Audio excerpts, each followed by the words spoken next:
audience, I think we have a short time. So let me start by requesting maybe the panelists, distinguished panelists, to introduce themselves about their organization and the insight they are here to share about it. Dr. Sanjay Tyagi, I had the privilege of working with you, sir, and you have actually been instrumental in ensuring that Tamil Nadu got the Center of Excellence for FinTech, and there is also a great startup ecosystem that is being built there. And just before we go there, would you like to give overview about the experience you have so far and the initiatives that you are involved now? Thank you. Thank you, Mahesh, for this wonderful introduction. And it has been a long journey with the state of Tamil Nadu as far as the STPI is concerned. We are operating in Tamil Nadu since 1998. And we have played a seminal role in providing and creating the infrastructure for the IT, ITS, and the ESDM industry in the state of Tamil Nadu, and able to brought a lot of investment and a lot of capacity building in terms of the skilling of the manpower and infrastructure development. And the biggest part of the IT industry, which we call the logistic of the IT industry, which is the bandwidth. So we have actually able to set up the bandwidth also through our international gateways. Tier 3 data center have also been established over here. So we made sure that all the required infrastructure is in place and all the incentive of the government of India is being given through a single window mechanism by the STPI, and the growth of the IT export from the state of Tamil Nadu should be very smooth, unhindered, and we should be a prominent force as far as the IT, ITS, and exporting industry is concerned. This is the first flywheel which we have, which has taken us so far, which has enabled us to capture the 56% of the services sector in the world. And now we feel that the startup ecosystem is the next flywheel, which will take us to the $5 trillion economy. And if the country has to become a $5 trillion economy, we feel that Tamil Nadu has to contribute at least $500 billion economy to the country. So we are setting up an ecosystem in a startup also. And we have set up a FinBlue with your support, Center of Excellence in FinTech, because of the very distinguished position of the state of Tamil Nadu as far as the becoming a SaaS capital in this country, becoming the financial services hub in the country, where most of the international banks are having their back office. So we feel that that is the best place for developing this ecosystem. So we are taking this on further. That's fantastic. I look forward to actually getting more inputs from you. Now, I would like to actually move on to Mr. Shankar Nagarajan. Shankar, you have been instrumental in heading the TN eGov agency and some of the important technology roadmap there. And it would actually be great to actually understand from you, sir, some of the most important questions in the areas of e-governance and how the technology is actually helping the people to ensure that there is a lot of benefits out of it. And in particular, you have also been working on publishing many of these papers on blockchain, AI, and why it is very important for the TN government to do so. And what are the ways in which you are using data for predicting of services?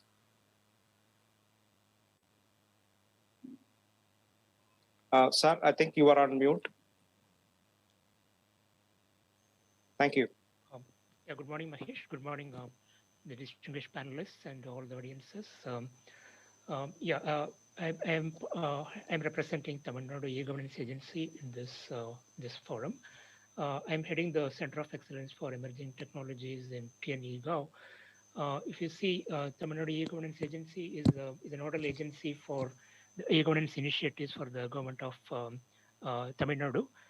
We focus on building low-cost, emerging low-cost solutions addressing the citizens' requirements.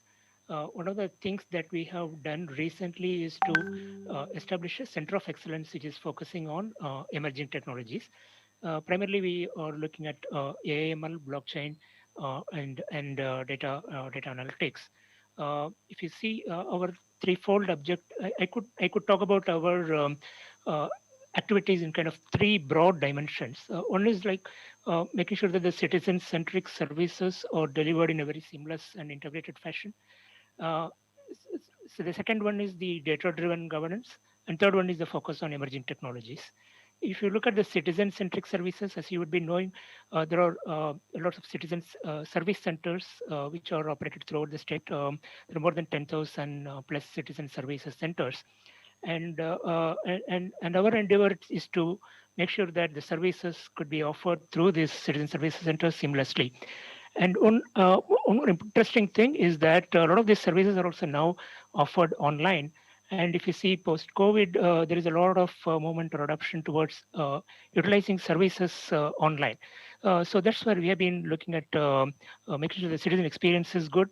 So be it in terms of making it very friendly for them to use, very easy for them to use, building things like chatbots in local Tamil language, and also enabling them to use it or learn to use it through channels like through YouTube channels and social media promotion and things like that. So I think that is one of the fundamental things that we focus on, make sure that the citizens experience government services and its delivery seamlessly over multiple channels, whether it is the citizen service centers or online portals and so on and so forth.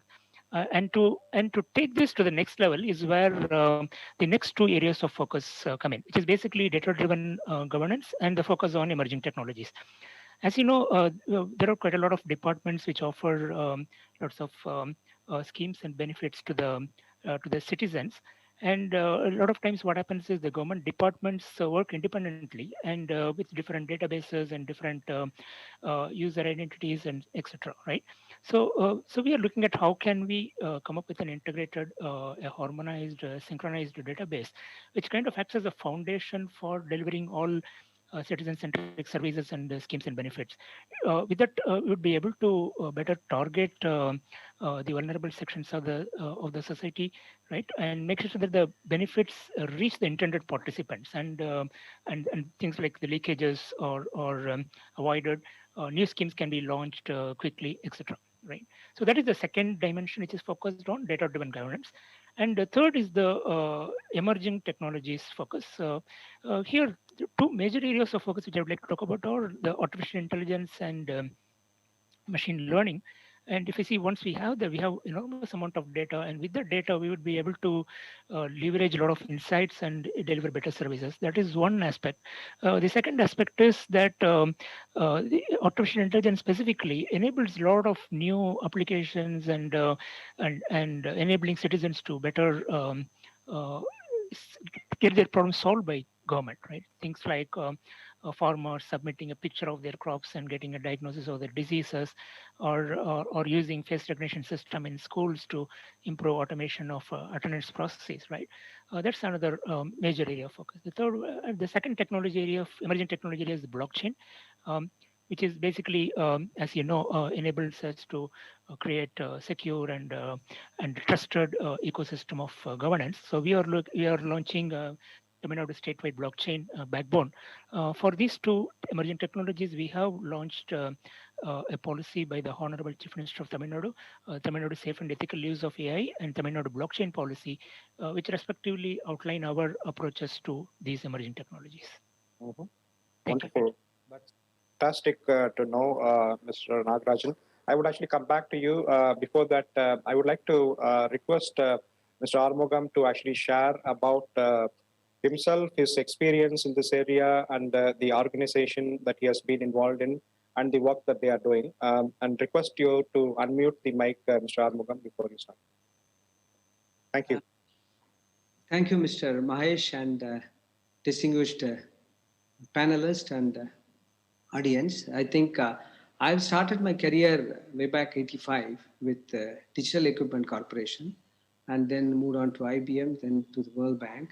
I was in US, then I came back and established a company in India called Broadline. And then I established another company in Chicago called Mercury Consulting. So I've been in this IT field. I'm a PhD in artificial intelligence in 89. I'm one of the oldest PhDs in artificial intelligence.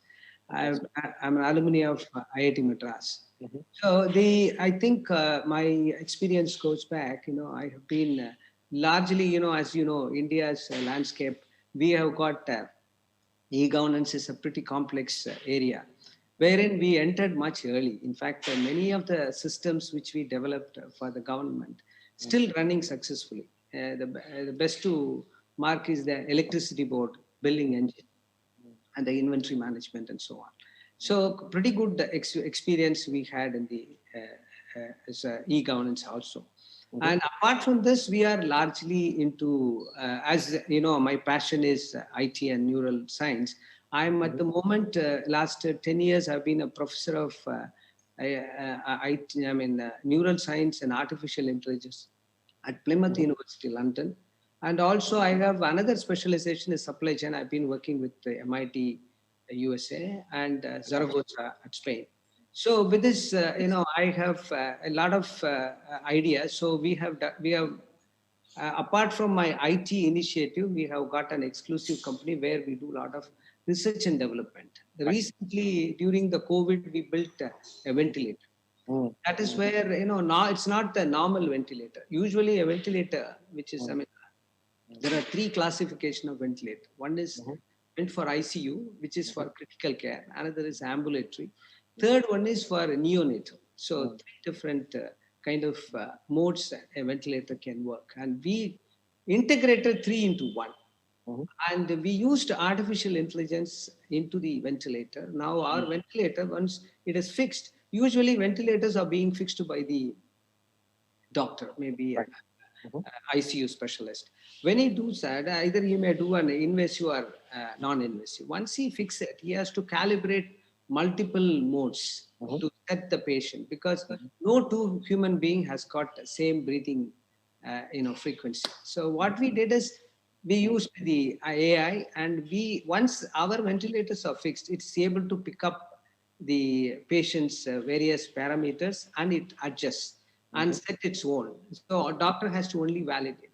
And this is very helpful for the ambulatories, because ambulance, they carry this ventilator, because the persons who comes are mostly not doctors, they are paramedics. So they may not have that much of detail about it. So this is one beautiful equipment we could do it. Now we are exporting to Germany. In fact, we have not done much in India, but we have been exporting to Germany. So we have got another product which I have developed with NABARD, which is for the agriculture sector. We have created a system which would, what happens, these vegetables and fruits, which these farmers gets out of the their produce, it's not they're unable to keep it for a long time. So what happens, if for example banana gets spoiled in about 3 days time, so he's not able to trade out of his own place. So to movement and trade becomes a very complex problem. Bananas cannot be stored in an AC environment also. In a cold storage, not much. So what we did is we built a UV engine, which is again, we used thermo control, UV, and we also did the humidity control. We put all in one system, which is again a cloud-driven AI-based system. Now it is under implementation in 3 places. First cut of information from NABARD, it has come out very well. And there is a launch we expect sometime by the Prime Minister also. So this is another innovation we do. And we do a lot of such, we are more on innovative. I have a brilliant team and we do more innovations, but we don't get into the manufacturing. What we do is we build it and we get it manufactured, and we get a good distribution company. We go on with the innovation. So this is my background. I have a team of close to about 300 people working in India and the US and different part of the world. And this is about my company and my little background. Fantastic, Dr. Armugam, and thank you very much for having actually educated abroad in very many organizations and being back here to actually provide all the support that we actually need. Wonderful to know that. And just wanted to actually come to Dr. Tyagi now. Dr. Tyagi, you have been instrumental in actually setting up this FinTech Center of Excellence. And we have the chief mentors like Arun Jain and a lot of other volunteers who actually help you. And what do you think can actually be the way in which the startup ecosystem can be nourished in Tamil Nadu, which could also provide not only in the fintech areas, but also in areas like e-governance and other innovations that can happen. And I will probably also ask similar questions to Mr. Nagarajan, but just want to get your views on how the startup ecosystem can be nourished here, Dr. Tyagi. So thank you, Mahesh. Once again, as I told you that, the first flywheel have been the IT services, and we have done a wonderful job. We are able to do 167 billion of the export, and we are able to create 4.5 million of the jobs in the country. So I'm not taking away from anything from the IT services industry when we are saying that we have to now focus on the startup ecosystem. So from the day one, this government have a lot of focus on the startup ecosystem, and that is why various programs in this for nurturing the startup ecosystem have been initiated by the government of India. Mm-hmm. And if we say that we are having some 30,000 startups in our country, out of which 9,000 are into deep tech, and mm-hmm. out of which 2,000 deep tech startups in general and deep tech as well are operating from the state of Tamil Nadu. Mm-hmm. The next flywheel we thought that shall be the startup ecosystem for our country if we have to become a $1 trillion economy, and that is why we thought that we should set up the Center of Excellence in the emerging technologies, and FinTech Center of Excellence have been chosen for Chennai for the various region, which I have just mentioned, and. So we thought that, we should do it with the industry collaboration. We should do with the academia collaboration. We should definitely, bring in a chief mentor from the private sector, and who knows, who has the domain knowledge. And we should try to create a ecosystem where we can, again, government remain a facilitator for the startups, and it can be nurtured in a, hassle-free environment. Mm-hmm. As far as the fintech is concerned, that mm-hmm. India have made a tremendous progress. Mm-hmm. We are having, the India stack is got a great success. We are having a trusted identity platform. We are having a trusted data and data exchange. We mm-hmm. are having a trusted interoperable system in place. And we are having a very trusted consent layer. So all the 4 pillars of the fintech are in place in our country. And that is why we are all set for nurturing the fintech ecosystem in our country, and there are many fintechs which are, running towards India and setting up their operations. The total number of the fintechs in our country is around about 2,700 companies are operating into the fintech system, and the 50% of them are into the lending, payment, and wealth tech, and are into the various other domain of the fintech. So we thought why we should not. Because the financial services industry is working into a very regulated environment, and it is very difficult for the fintech startup to test their products in the real environment. So we thought that why we should not set up a sandbox where we bring in all the tools in place, we bring all the APIs in place, and we bring all the partners like NPCI, like Contact, like all the HDFC Bank, ICICI Bank, all these people, PayPal. All these people are supporting us and giving their tools to us for putting up into the sandbox. Mm-hmm. So sandbox are usually, there are 2 types of the sandbox. One is the pre-production sandbox, mm-hmm. and another is the production grade sandbox. Mm-hmm. So the sandbox which we are creating over here actually is having the element of both mm-hmm. of the production and the production grade sandbox. Mm-hmm. So this far we have come so mm-hmm. far, and we hope that with the help of our chief mentor, and all the partners, we will be able to grow this system further. Fantastic. That's very encouraging to know, Dr. Tyagi. Coming to you, Mr. Shankar Nagarajan, I think you touched upon some of the most important aspects of TNGov. So I think under the leadership of Dr. Santosh Mishra, the institution has evolved to be very useful in terms of using the technology, data, and even you mentioned about the physical presence through the CSE centers. Can you provide, you touched upon some of this, but can you also enhance on some of the interesting examples of how you have actually used technology and data to come up with innovative solutions? Yeah, sure. So as I mentioned, emerging technologies is AI and blockchain are very important focus areas for us. And one of the interesting experiences we had is with a very simple application of artificial intelligence. It's basically a face recognition system for school attendance. If you see, face recognition has been done by a lot of people, a lot of companies out there. But what we did was to solve a specific problem which our own education system or our own schools are facing, which is that the teachers are spending a lot of time taking attendance. And we felt, okay, why can't we implement a solution using face recognition? Again, there are lots of market solutions, but then there are challenges with respect to, okay, they require a heavy computing equipment or they require internet access, etc. Right? So we thought, okay, maybe we should come up with a solution which is non-intrusive and doesn't interfere with your day-to-day activities of the schools, teachers, or the students. So just by installing a very simple device, a Raspberry Pi based edge computing device, taking the video feeds and then analyzing the video feeds and recognizing the students in them and marking their attendance automatically. That was a fantastic use case, both in terms of its how it was saving time for the teachers. The teachers reported they saved about 45 minutes of attendance taking time every day. And more importantly, the schools where we did the pilot, they reported we saw improved attendance because now the students are more motivated to come and make sure that their face is recorded on the camera, right? There was one interesting application that we did for AI.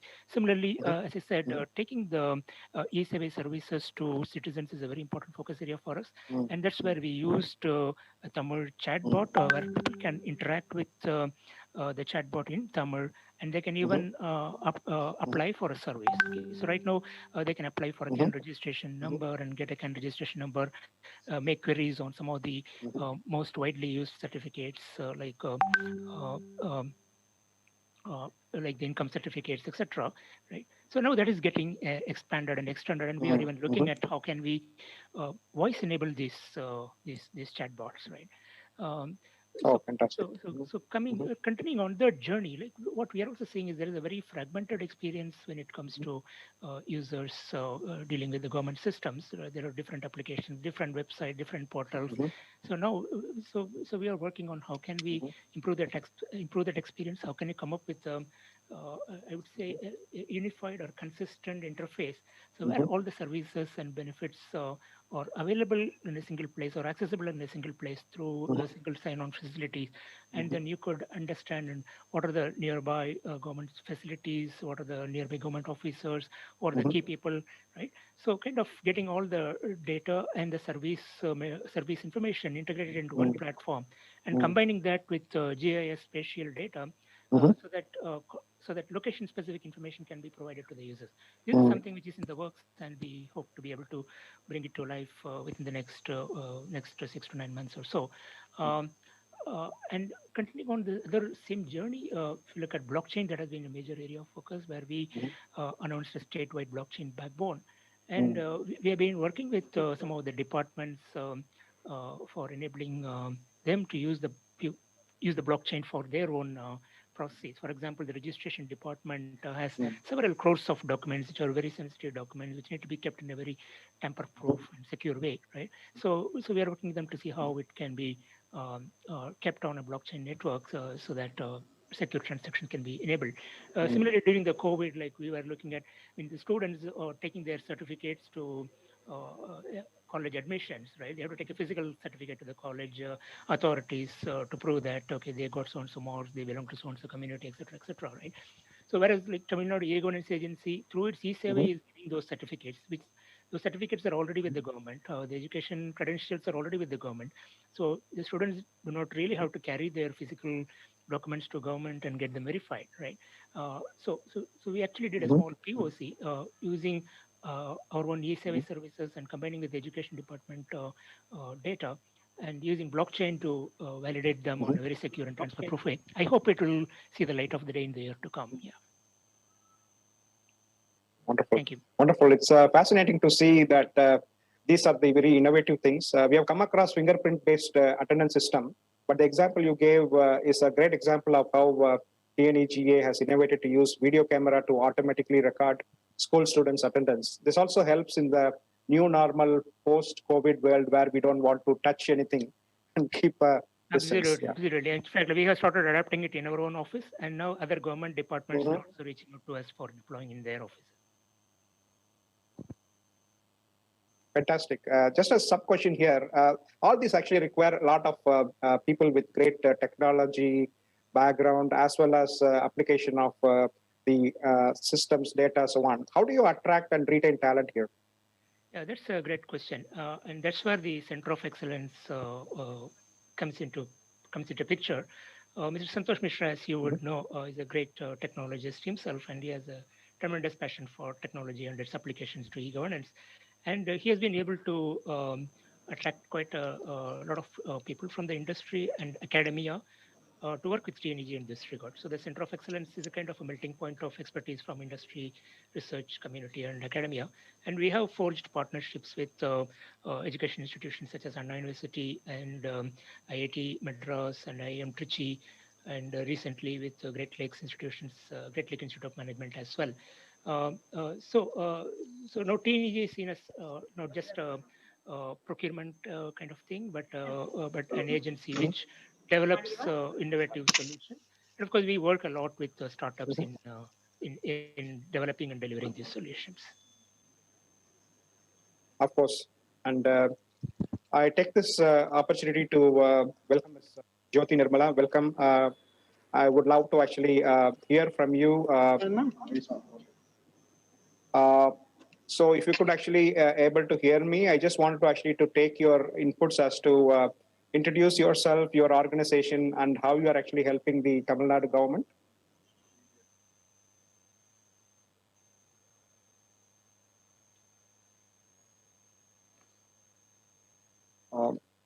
So I think Jyoti Nirmala, you are on mute. If you could kindly unmute and you can actually talk about your organization. Thank you so much.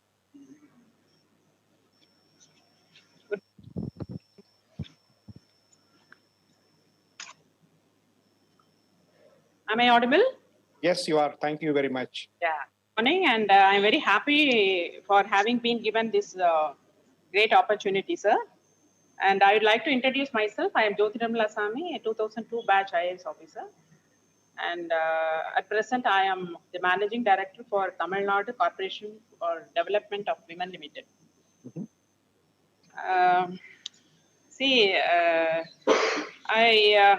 This is the first meeting after my taking over as the managing director of the corporation. I am very much pleased to tell something about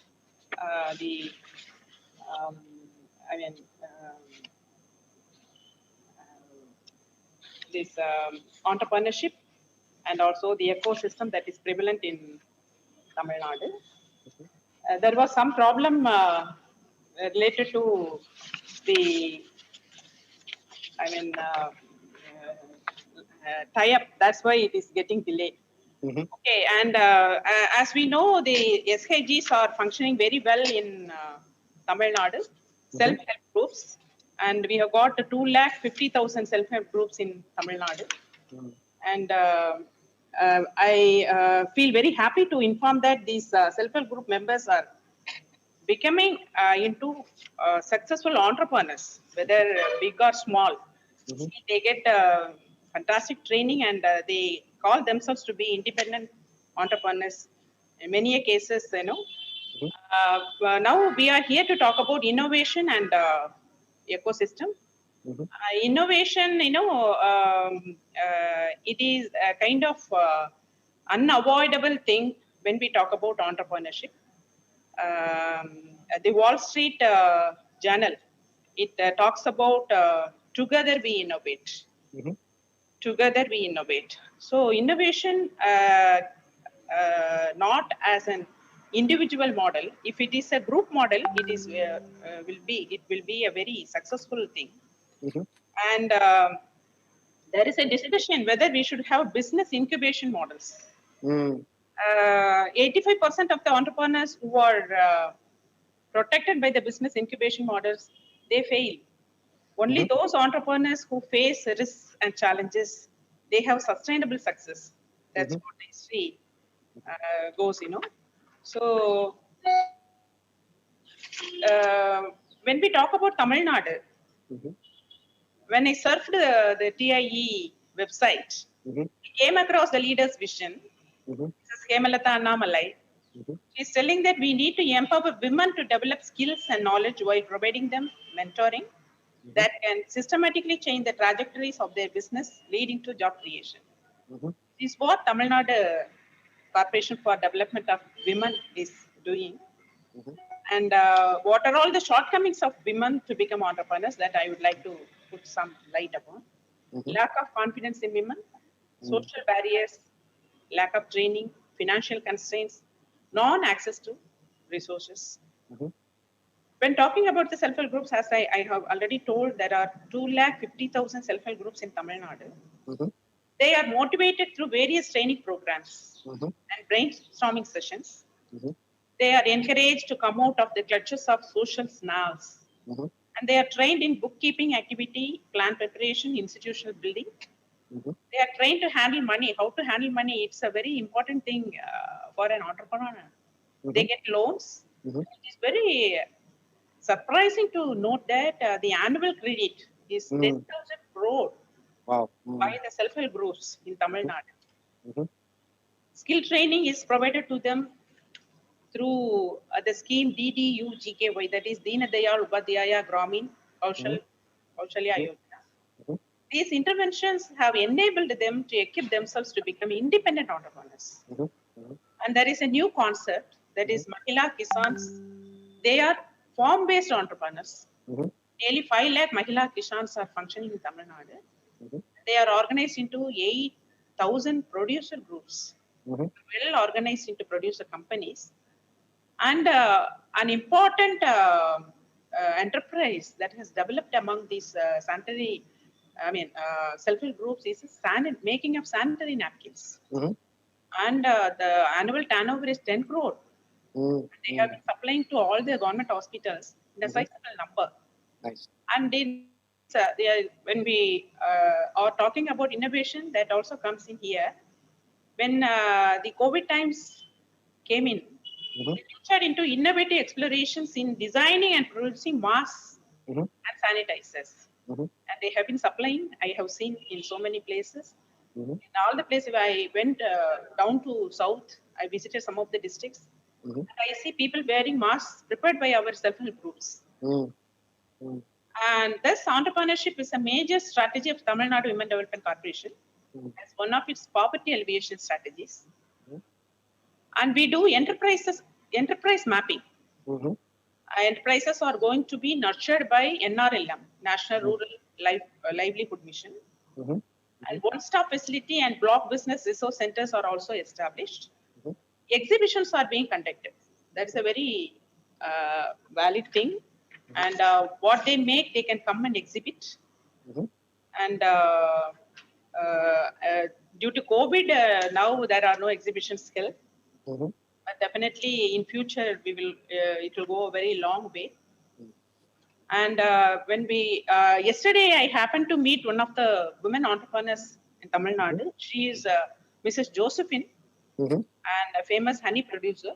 And she is now selling honey in Delhi, Kashmir, and in all the states. The specialty in her produce is that she has honey produced from out of different flowers.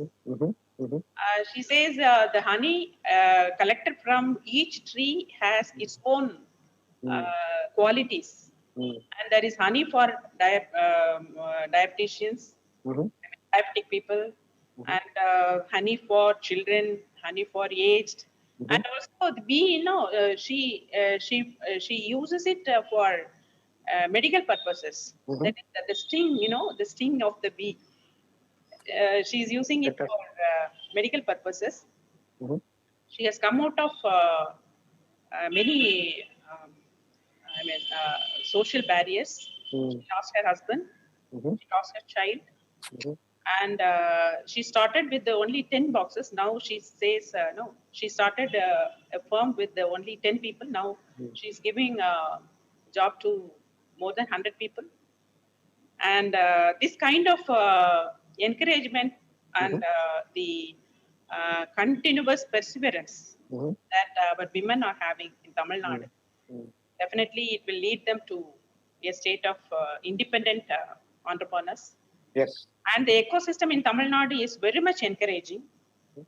And see, there is a huge unconditional political will that I have to highlight. The social encouragement is also there, notwithstanding the political will. Whoever comes to power, the SIGs, they get a very prime importance, and women are being encouraged to become economically independent. And we know that TIE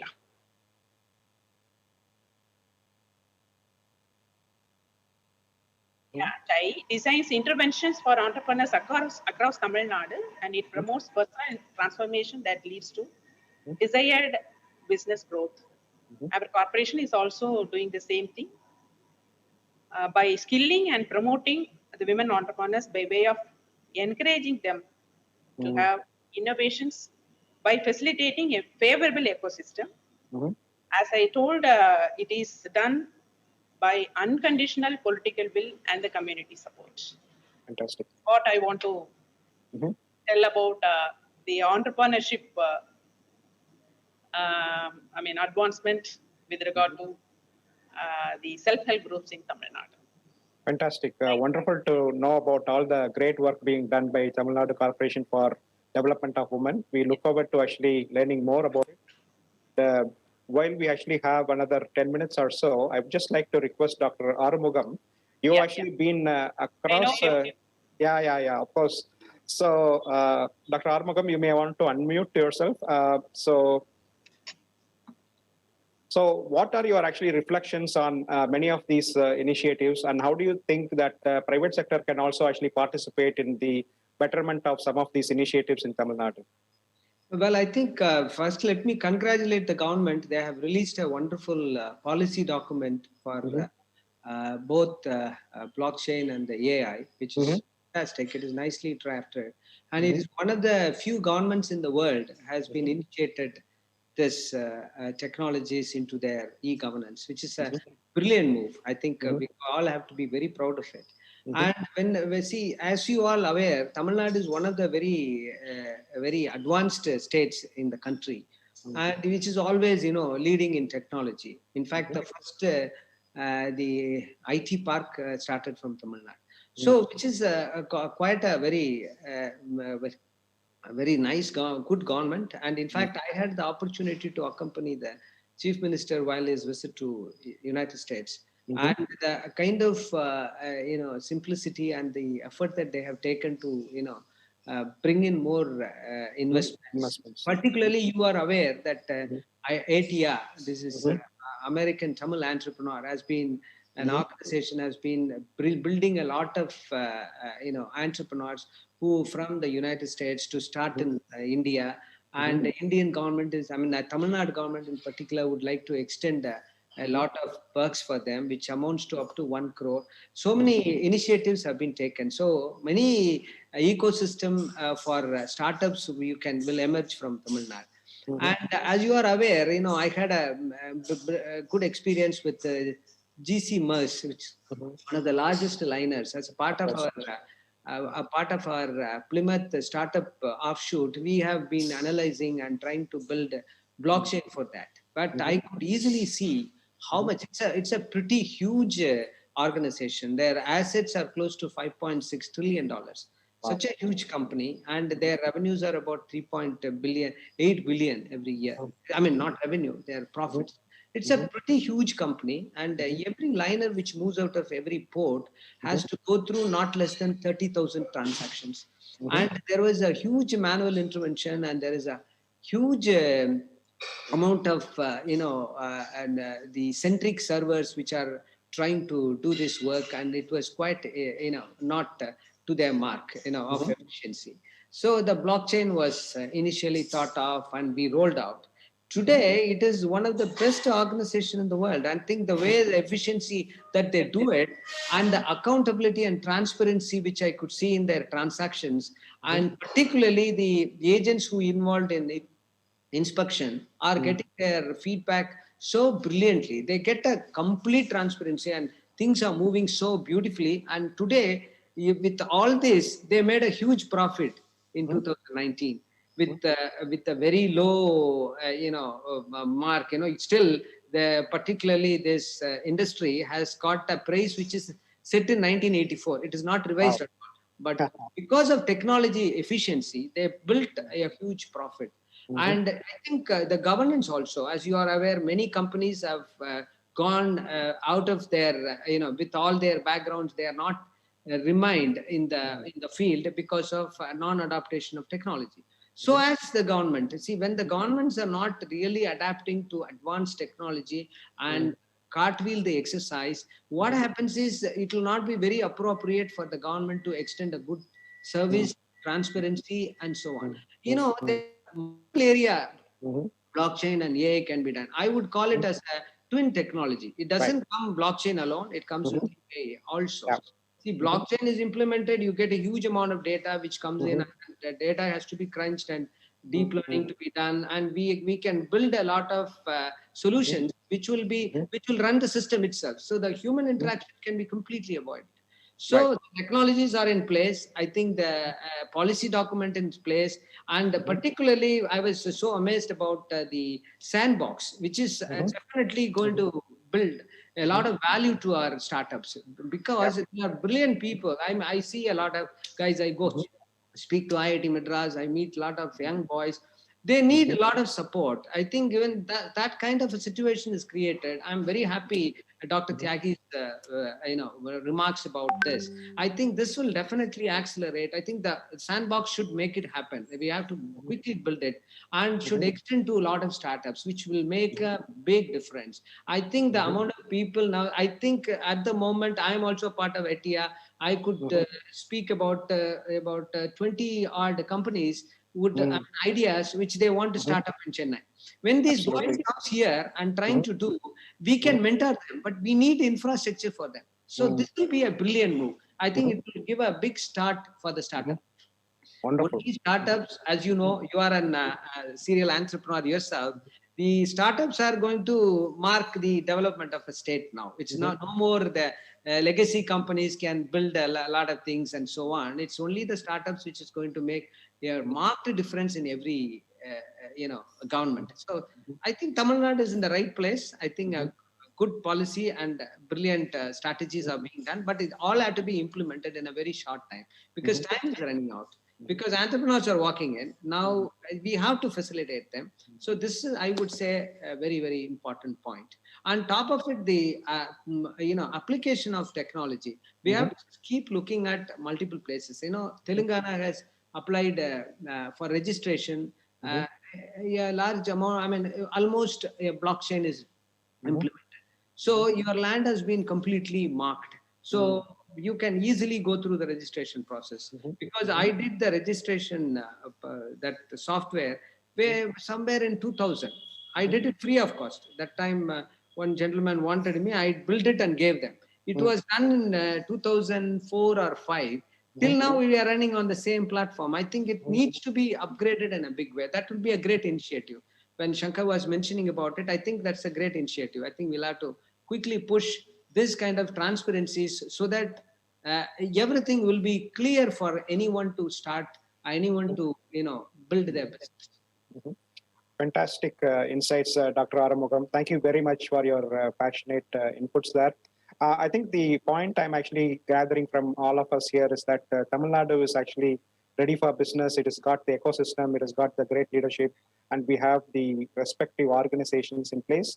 And any entrepreneurs, any ideas, any of the people who wants to support in any way and form are most welcome. And in this context, I would like to actually tell the audience that if you are interested in associating in any of the leadership who actually spoke today, please contact TAI or the respective organizations. We'll be more than happy to actually put you in touch with the right people. And with this, given that we have got little time. On behalf of TIE, I would like to thank all the eminent panelists, Ms. Jyoti Nirmala IAS, Dr. Sanjay Tyagi, Dr. Armugam, and Mr. Shankar Nagarajan for all your inputs. And thank you once again, and wish you all a great day ahead. Thank you. Thank you so Thank much, you. Mahesh. Thank you, Mahesh. Thank you, panelists. Thank you very much. Thank you, sir. Thank you.